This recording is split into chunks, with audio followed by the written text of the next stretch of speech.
Hello, bachcho. Let's read this question. So this question says, let E1, E2, E3 be the respective electric field at a distance r from a point charge q, infinitely long wire with constant linear charge density lambda and infinitely plane with uniform surface charge density sigma. If E1, E2, E3s are equal, ठीक है, at a given distance r naught, then आपको यहाँ पर relation बताना है. Alright, तो चलिए बच्चों अब हम इस क्वेश्चन को स्टार्ट करते हैं. So we can write down the key concept of this question. इस क्वेश्चन का की कॉन्सेप्ट है बच्चों, इलेक्ट्रिक फील्ड लिख लीजिए. क्या लिख लीजिए? Electric field. यहाँ पर आपको कैलकुलेट करना है वेरियस डिस्ट्रीब्यूशन के कारण. ठीक है, यहाँ पर देखिए आपको लाइन चार्ज भी दिया हुआ है, सरफेस चार्ज भी दिया हुआ है, एक पॉइंट चार्ज भी दिया हुआ है. ठीक है, at a distance R from a point charge Q. ठीक है, एक किसी पॉइंट चार्ज के कारण इलेक्ट्रिक फील्ड देखिए क्या होता है, इसको हम E1 से रिप्रेजेंट कर रहे हैं. तो E1 को मैं लिख लेता हूँ. देखिए, पॉइंट चार्ज के कारण इलेक्ट्रिक फील्ड बताना तो Q divided by 4 pi epsilon not r square, ये फॉर्मूला होता है. This is my question number 1. ठीक है, E2 क्या है? E2 with an infinitely long wire with constant linear charge density lambda. Lambda infinitely long wire है तो उसके कारण क्या होता है, lambda by 2 pi epsilon not होता है. ठीक है, तो हम इसको लिख सकते हैं क्या, lambda by 2 pi epsilon not, या फिर इसको हम 2 के ही लैम्डा बाई आर भी लिखते हैं. ठीक है, दोनों फॉर्मूला ट्रू है एट ए डिस्टेंस आर पर. ठीक है, E2 किसके कारण? लाइन चार्ज के कारण, ये पॉइंट चार्ज के कारण. थर्ड है E3 with respective electric field at a distance R. ठीक है, from an infinitely plane with uniform surface charge density sigma. Plane के कारण इलेक्ट्रिक फील्ड का क्या फॉर्मूला होता है? प्लेन के कारण होता है आपका सिग्मा बाई 2 एप्सिलॉन नॉट. कितना होता है आपका? Sigma by 2 epsilon not. ठीक है, this is the electric field because of a uniformly charged plane. ठीक है, ये तीनों हमने यहाँ पर से लिख लिए. अब हमें गिवन कर रखा है कि if E1, E2, E3 at एक point are not are equal. ठीक है, ये तीनों इक्वल है. तो यहाँ से देखिए मैं क्या लिख सकता हूँ, पहली इक्वेशन से लिख सकता हूँ Q by 4 pi epsilon not, और यहाँ पर हो जाएगा आपका आर नॉट का स्क्वायर. ये किसके इक्वल होगा? आपका lambda divided by 2 pi epsilon not R not के इक्वल होगा. और यहाँ से ये तो देखिए प्लेन चार्ज के कारण तो आपका इलेक्ट्रिक फील्ड क्या होता है, पोजीशन से इंडिपेंडेंट होता है. ठीक है, कांस्टेंट होता है.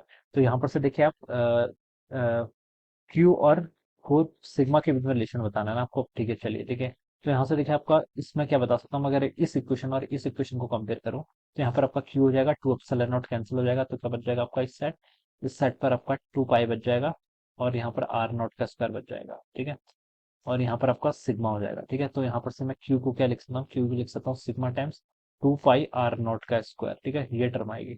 लेकिन यहाँ पर 4 पाई है तो ये ऑप्शन तो बच्चों आपका बिल्कुल रॉन्ग है. बी पर देखिए क्या लिखा है, बी का रिलेशन आपको लैम्डा और सिग्मा के बीच में फाइंड आउट करना है. ठीक है, लैम्डा यहाँ पर है, सिग्मा है, तो इन दोनों को इक्वेशन को सॉल्व कर लीजिए, सेकंड और थर्ड को. ठीक है, तो यहाँ से देखिए आपका क्या आएगा, लैम्डा बाई 2 एप्सिलॉन नॉट को कैंसिल कर देते हैं, यहाँ पर पाई आर नॉट हो जाएगा और यहाँ पर सिग्मा हो जाएगा. तो यहाँ से हम आर नॉट को बच्चों क्या लिख सकते हैं, आर नॉट को यहाँ से लिखा जाएगा lambda divided by pi times sigma, ये आ जाएगा. ठीक है, this is my R not, lambda divided by pi times sigma. तो बी वाला तो आपका ट्रू है. ठीक है, सी पे लिखा है E1 R at R not by 2. ठीक है, यहाँ पर इसमें अगर देखें पुट करूँ, ठीक है, मैं सी के करस्पॉन्डिंग देख रहा हूँ रिजल्ट. ठीक है, तो यहाँ पर हो जाएगा देखिए Q divided by 4 pi epsilon not, ये तो ऐसे ही रहेगा. ठीक है, आर को क्या लिख सकते हैं, यहाँ पर से आपका आर नॉट बाई 2 का लिखना है, तो ये आर नॉट का स्क्वायर इंटू कितना हो जाएगा आपका 4, 4 ऊपर आ जाएगा. Alright, it is equal to 2 times E2 at R not by 2. ठीक है, E2 है आपका. ठीक है, आर नॉट बाई 2 का लिखना है इसको, तो यहाँ पर इज इक्वल टू बोला है ना इसने. ठीक है, लैम्डा. ठीक है, तो ये कितना हो जाएगा आपका 2 पाई एप्सिलॉन नॉट. ठीक है, आर नॉट बाई 2 यहाँ पर पुट करूंगा तो आर नॉट इधर आ जाएगा, टू ऊपर आके 4 हो जाएगा. ठीक है बच्चों, 4 से आपका 4 कैंसिल हो गया. ठीक है, 2 पाई से आपका ये 2 टाइम्स कैंसिल हो जाएगा, एप्सिलॉन नॉट से एप्सिलॉन कैंसिल, आर नॉट के स्क्वायर से आर नॉट कैंसिल. तो यहाँ पर क्या बच गया, देखिए लेफ्ट साइड पर आपका बच गया Q by 2 R not, it is equal to lambda. ये किसके इक्वल होगा आपका, लैम्डा के इक्वल होगा. ठीक है, तो ये देखिए Q और लैम्डा के बीच में रिलेशन आपने कहाँ पर फाइंड आउट किया था, Q और लैम्डा के बीच में रिलेशन फाइंड आउट नहीं किया था क्या? चलिए कर लेते हैं. ठीक है, इन दोनों से देखिए हम यहाँ से वैलिडिटी चेक कर लेते हैं, either this equation is correct और नॉट. इसको अगर हम सॉल्व करें तो यहाँ से आएगा Q divided by 2 R not is equal to R. ठीक है, तो ये स्टेटमेंट आ रहा है यहाँ से. ऑलराइट, तो देखिए बच्चों ये जो आ रहा है और ये दोनों इक्वल आ रहे हैं, तो ये स्टेटमेंट आपका ट्रू होना चाहिए. ठीक है, इवन आर नॉट बाई 2 पर 2 times R not by 2 equal होगा.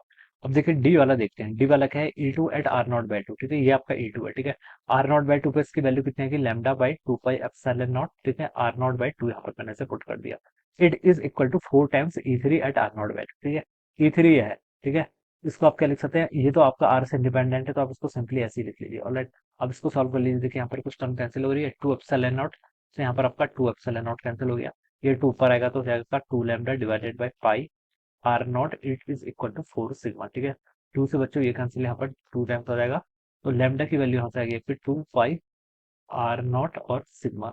अब लैम्डा और सिग्मा के बीच में रिलेशन देखिए यहाँ पर है, ये है लैम्डा और सिग्मा के, तो ये रिलेशन ट्रू आ रहा है। This is not true. यहाँ पर से देखिए आपको लैम्डा को क्या लिख सकते हैं, R naught times five sigma, और यहाँ पर क्या आपका R naught times five sigma, लेकिन टू का फैक्टर एक्स्ट्रा आ रहा है, तो इसलिए आपका डी ऑप्शन क्या हो जाएगा, रॉन्ग हो जाएगा। तो बच्चों बी एंड सी यहाँ पर दो ऑप्शन आपके ट्रू आ रहे हैं, ठीक है, B and C two option are correct है, ऑलराइट। तो ये क्या होंगे इस क्वेश्चन के करेक्ट आंसर। तो I hope you all understood this concept. All the best and thank you so much.